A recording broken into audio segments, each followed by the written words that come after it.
It's been almost 2 decades since we started our journey to educate and help you take action so you may better manage your financial future. Our goal is to help you accomplish your life's purpose. This podcast reveals financial tips, strategies, and insights that will help you to set your financial goals and guide you along the way. This is Managing Your Financial Future, brought to you by the advisors at Lucia Capital Group.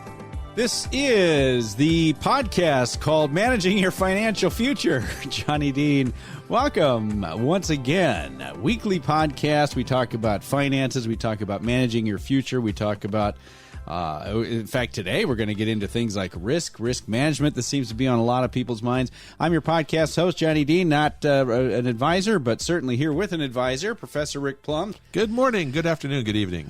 Certified Financial Planner Professional, CFP Professional. I forget what I'm supposed to say, but anyway, you CFP. are a Certified Financial Planner, and you are a professional at the same time. Did you see? You just mentioned this before we went on the air. Did money market rates go up? They're actually have a rate on some of them. Yes, I use online money market rates for my emergency fund, and they went down quite a bit. They never got down as low as the brick and mortar savings accounts. Oh man, yeah. But they got down to like 0.5%. Well, they finally started showing slight signs of life, and they're moving off that bottom. They're still not anywhere near historical terms, but they've come back a little bit. So at least if we are going to maintain a liquid emergency fund, we can get paid a little bit for it. I mean, it's money in your pocket. It's not a whole lot. If I'm going to keep money, whatever it is, 10,000, 100,000, 2 million, whatever your comfort zone is for an emergency fund.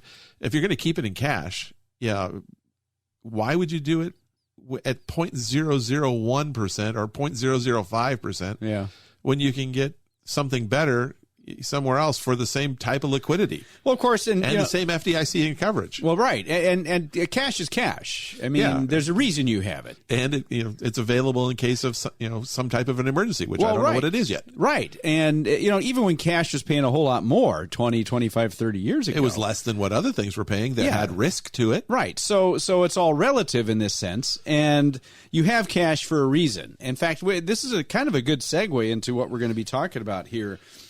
Today, last week, I think it was last week. I didn't write it down. I believe it was. It's been a whole week. We were talking about people's fears of the stock market, and we still have them. They still have them. And what are you going to do? You can't control the stock market. You can only control your reaction to the stock market. I think you said the phrase, do you control the stock market? No, but the stock market may be controlling you. And we don't want that. Well, that was pretty good. I don't think I said it that well, if I did say it at all. You didn't quite say that well. I rephrased it because I was going to use it. Made me sound good. I was going to use it in a title, but it was too long. But anyway, I kept it in my head. And so there's just concern out there. And even if you've got proper planning done, whatever proper is, Professor, I think some people just don't like it. It's human nature to sense danger and try to do something about it. But everything we do has some form of danger to it. Money markets, FDIC insured bank accounts. There's risk there too.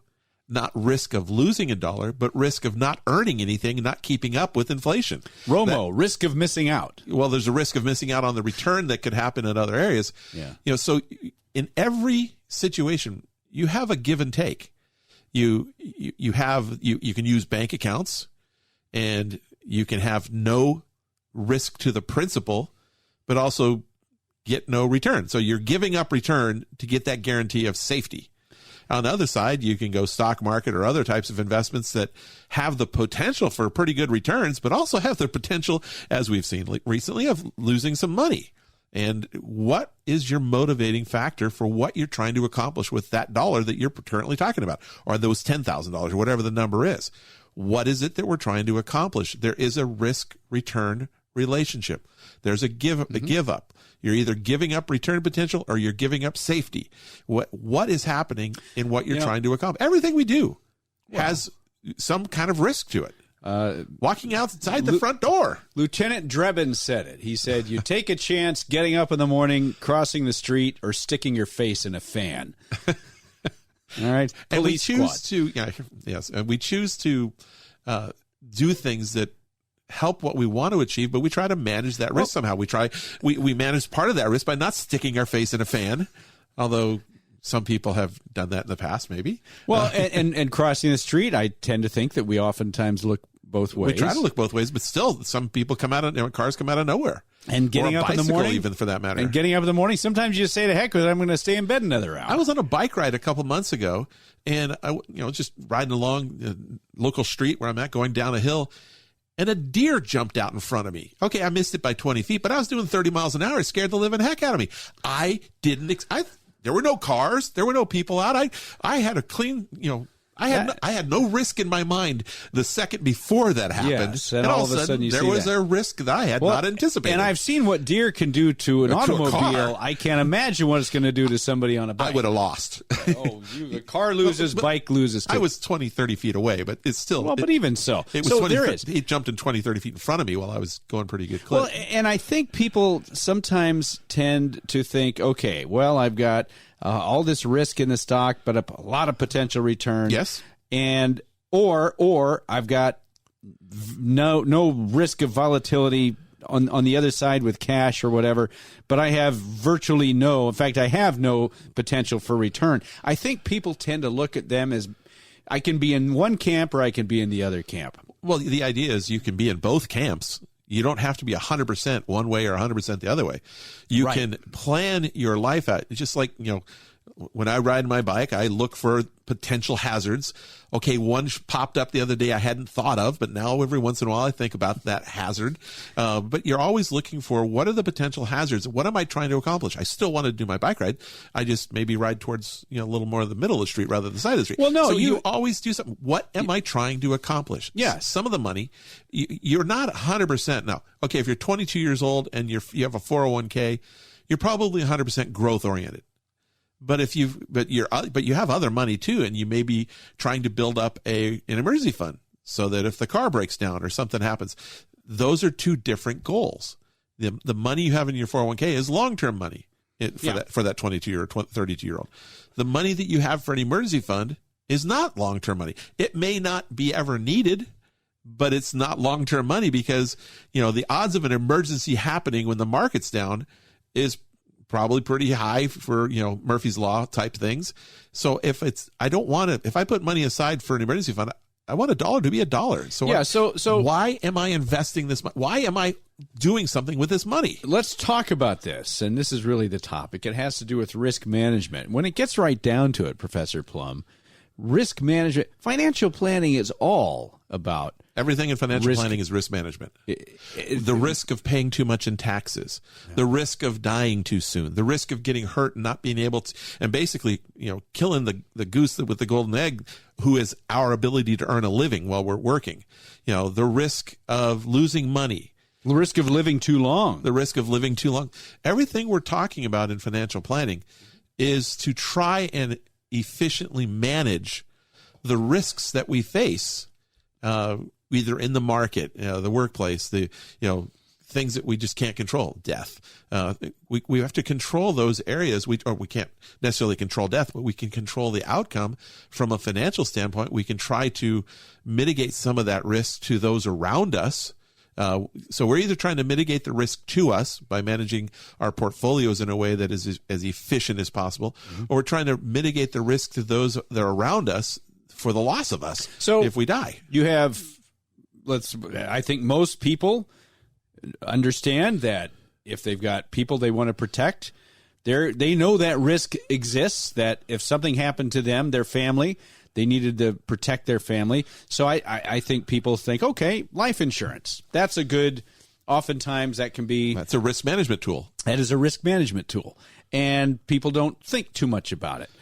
People, there's the risk of your car being stolen or whatever. There's car insurance for that. All kinds of insurance for these tangible assets that we have. But I think, Professor Plum, when it comes to their own potential to lose money in the stock market, I believe they tend to I don't know what the word is. They tend to overreact, ignore. Well, they intend to ignore the risks, I think, until they happen, and then they overreact. Yeah, very much so. I mean, that's like last week we were talking about people putting money into the market through 401ks, and I've had questions lately, and we talked about it last week, about people saying, well, I'm putting my money in, even though I'm still contributing to my 401k, I'm putting it into the money market account until we get to the bottom. But last year, when we were at market highs and the market was feeling good, they were going all into the market.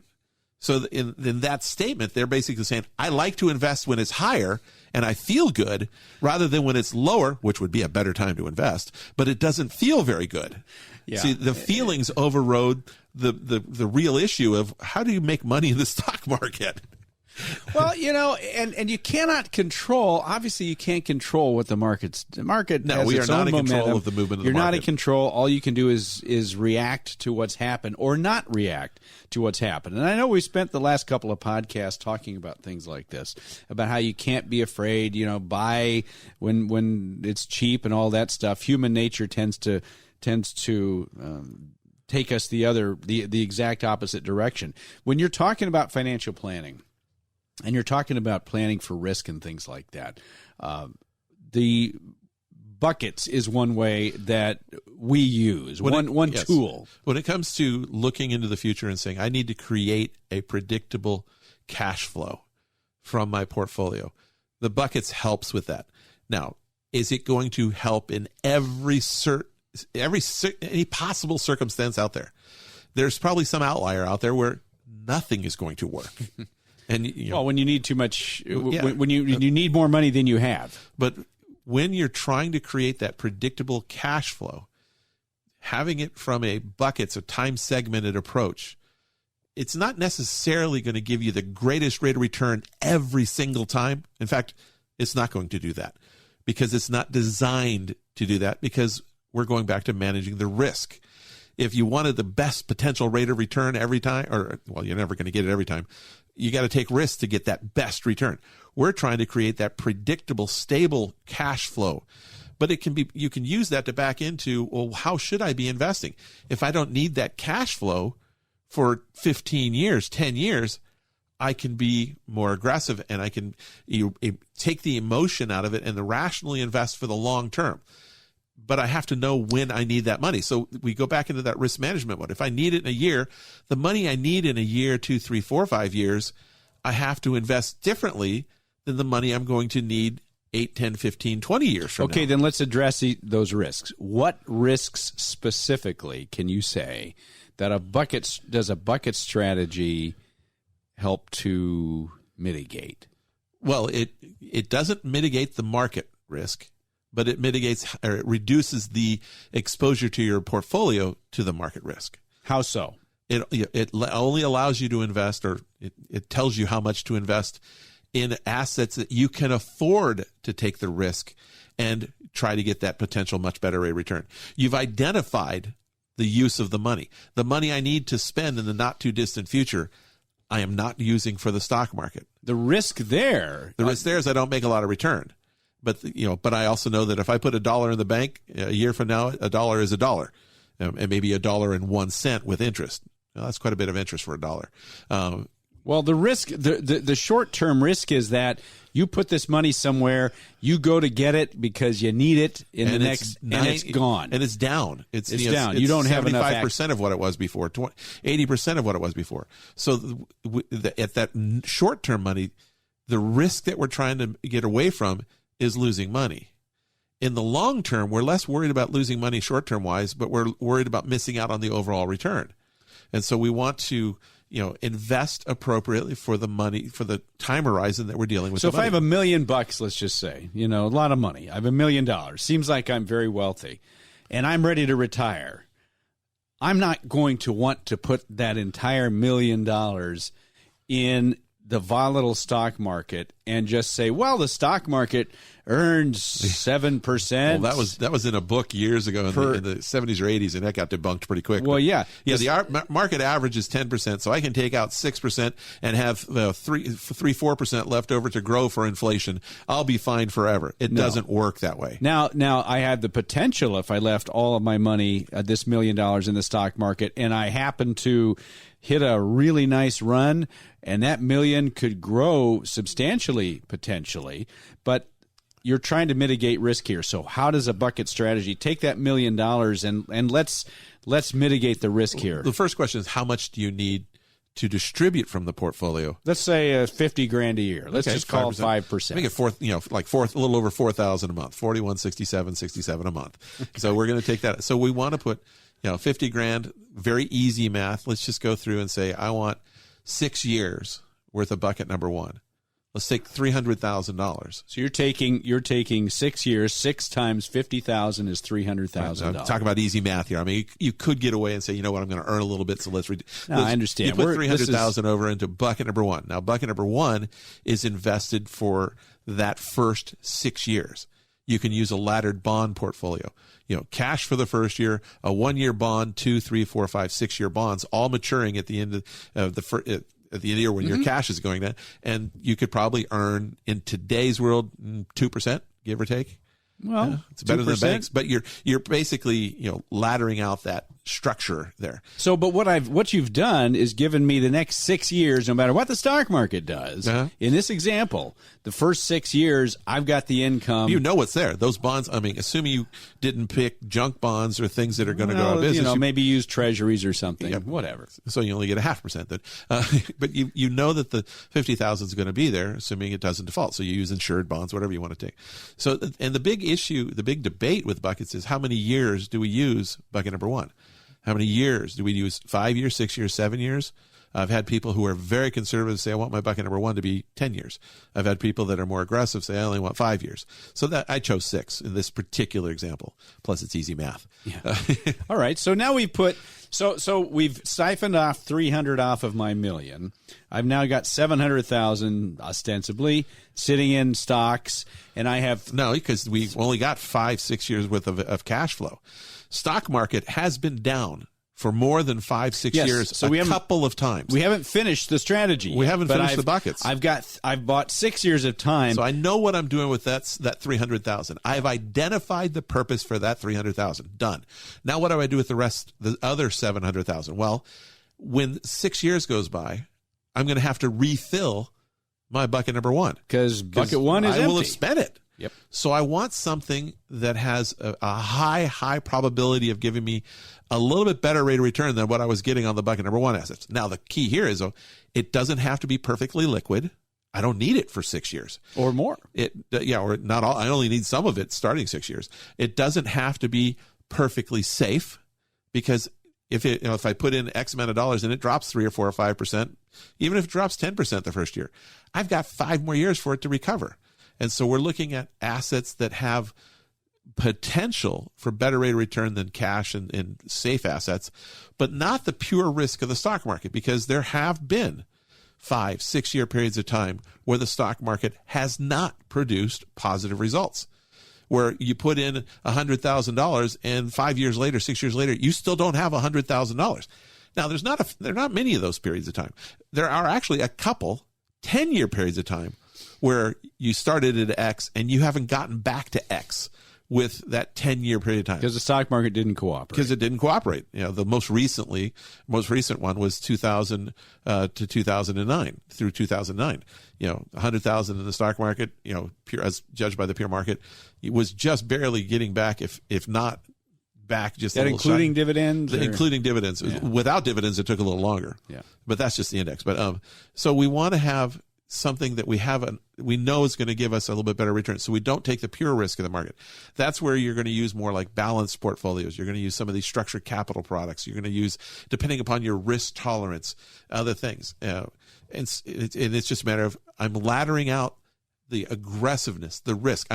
The second bucket, I'm taking a little bit of risk, but not pure risk, not just, run for the roses type. I'm taking a measured amount of risk, but I'm also not expecting the, 8, 9, 10% stock market percent averages there either. I'm expecting more in the 5 to 6, 7% range of returns. So on that bucket. you're trying to keep this potentially somewhat safe.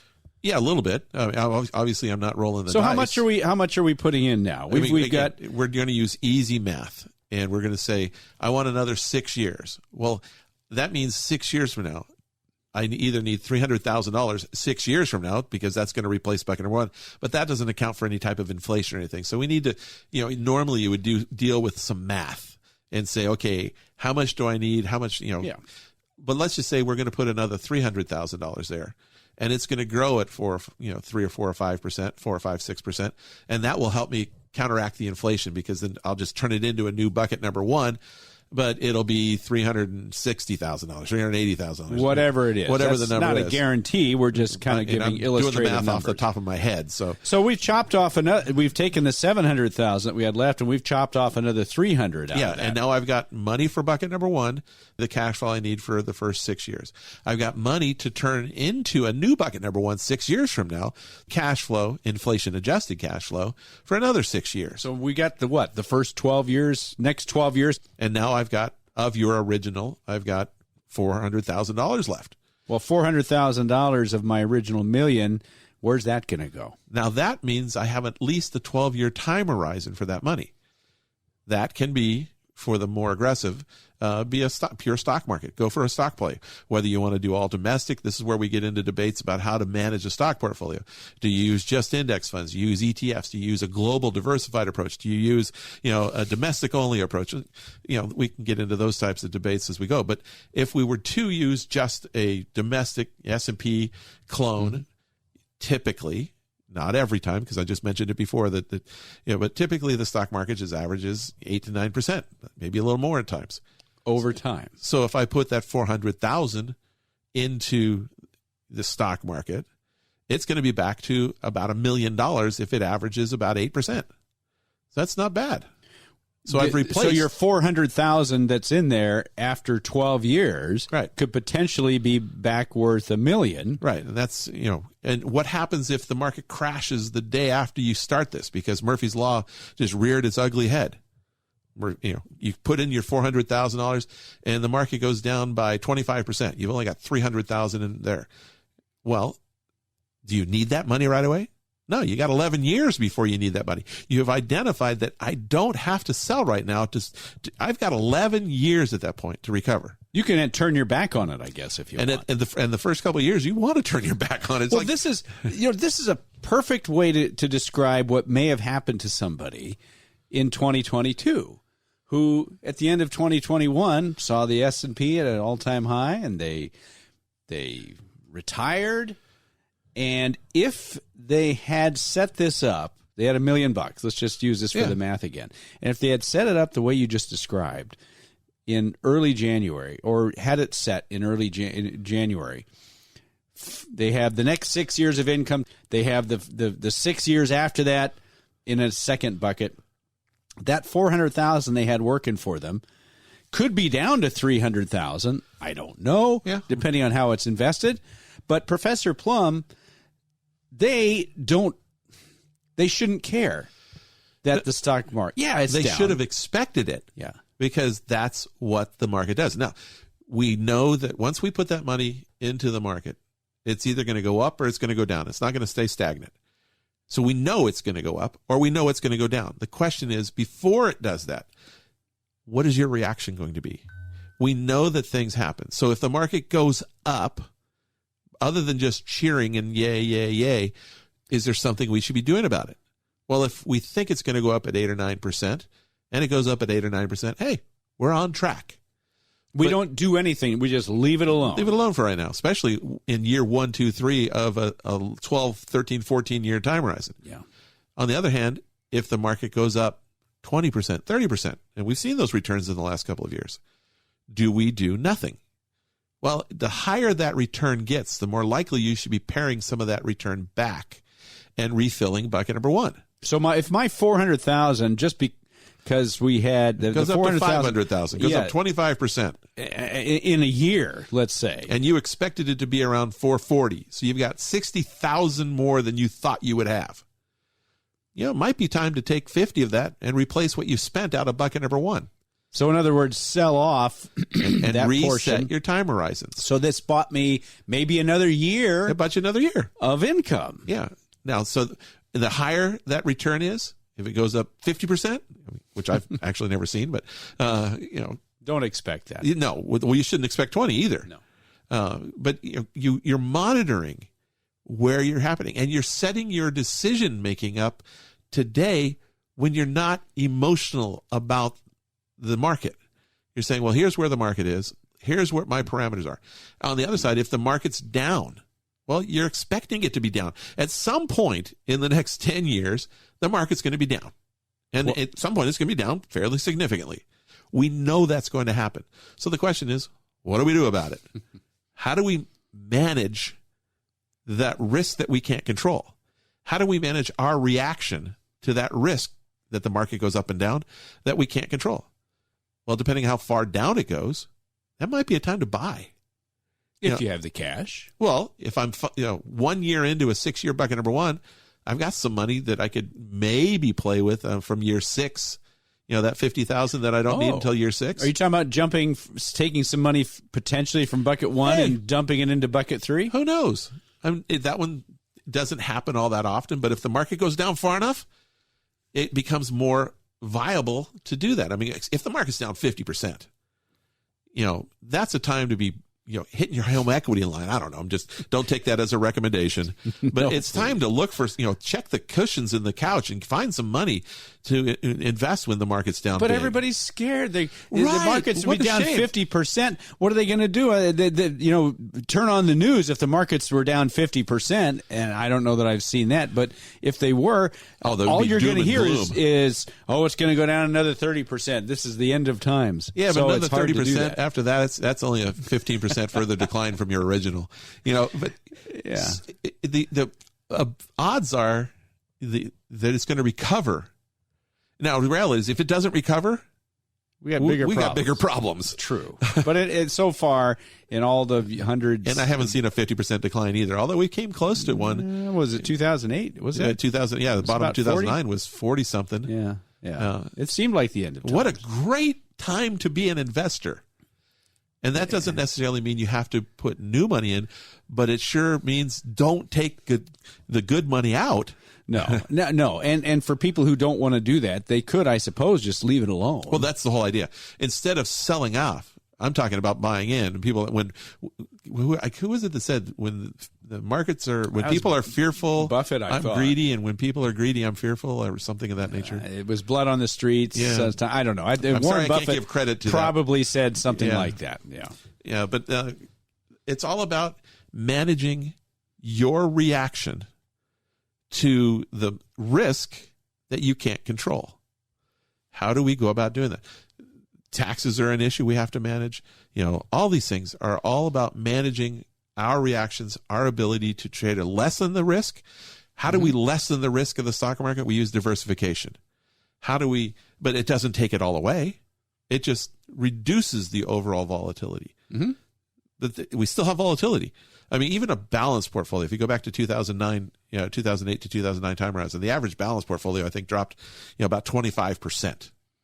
That's a pretty good sized drop, even in a balanced portfolio. But during their time horizon of 6-7 years, they were back positive.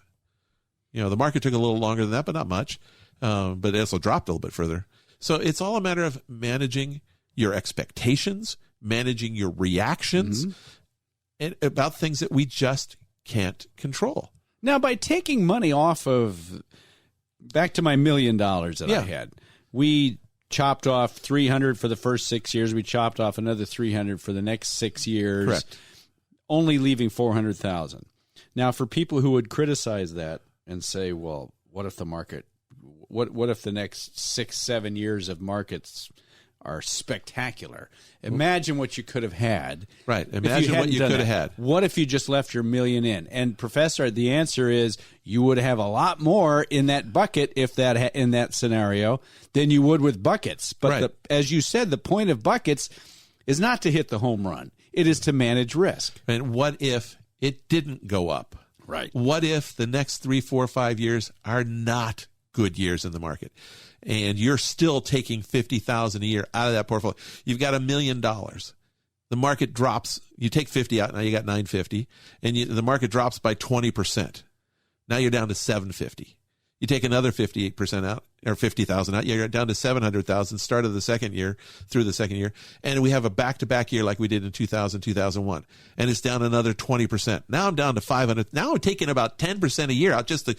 So either I am afraid of my portfolio running out of money at that level, and I'm going to do something stupid by selling it all to cash and never recovering, or I'm going to change my spending habits dramatically and say, you know what? I'm just not going to spend that 50,000. And so now my retirement is completely different than I had planned on. Can't even pay my bills. Yeah, I can't see the grandkids. I can't, well, we can't afford to drive down the street anyway right now, but it's just, you can't. Well, in that scenario you just mentioned. You just screwed up your entire retirement. Well, I don't want the market to be in charge of your retirement. I want you to be in charge. Yeah, and in that scenario where you just said, what if we had back-to-back 20% drops and you're taking money out? You're after 2 years, you're close. You've lost close to half of your original million. Well, you've lost or spent about half of it. Yeah, that's what I mean. It's gone. It's and that's not a likely occurrence, but it's not an impossible one. Which is why you mitigate the risk. And when for people that are in their 40s listening to this, they're probably thinking, well, who cares about that risk? When you get older, you start worrying about these things. I would rather not run out of money than become an ultra-millionaire, multi-millionaire overnight. I just don't want to run out of money.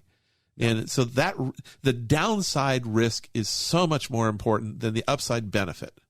Well, people feel worse. We've said this many times. People feel a whole lot worse when they lose than they feel good when they gain. The good feelings of gain are tempered quite a bit. Usually, I think, by the fact that why didn't I put more in? But to lose money, I think, psychologically for people is really a hard thing to deal with. And we tend to make decisions, unfortunately, less rational decisions on the downside than we do when the markets are up. Well, how does Buckets, just very quickly before we wrap up, how does Buckets manage that behavior? Well, because when the buckets are set up originally, when you're sane and not worried about things at the moment, they haven't happened yet. Right. You're discussing your reactions. You're discussing why you're doing it. You have a purpose for the money being invested. You know what to expect with the money invested. You expect the money in your bucket number one not to earn a lot, but hopefully not drop at all. Mm-hmm. You expect the money in the long-term growth bucket to go up or down a lot on any given day, week, month, year. It happens. We hope that over time, and we expect that over time, it will have a positive trend. But on any given day, it could be down.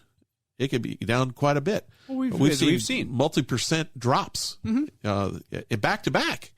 And so when you know that it's going to happen, if I'm driving cross country and I know there's a speed trap in this little small town that I'm coming up to, I'm going to probably change my driving habits. You?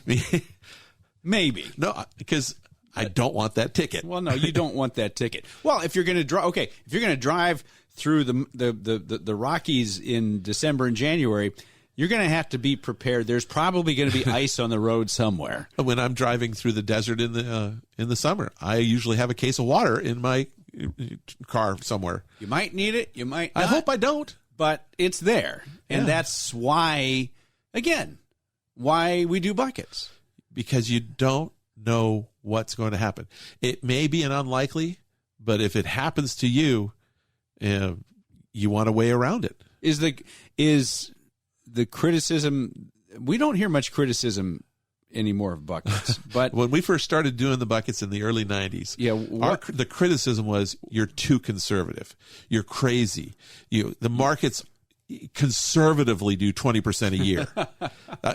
That was a quote. That was a direct quote. We heard that. We heard that a lot in the 90s, and we heard it again in the late 90s. We heard that when the tech companies were, when the bubble or the boom was going on, the dot-com boom. But why would I ever do what you're talking about and using safe money? And for the first 3-4 years there. 96. 96 was the irrational exuberant speech by Greenspan. Yeah. He was just a little early with that. 97, 98, 99.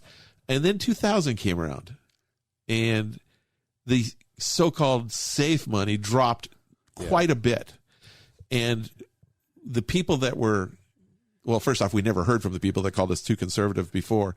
They probably ran out of money. But all of a sudden, we were pseudo geniuses for the way we did things, because people were continuing to get their cash flow from their retirement account, from their portfolio, and they weren't worried.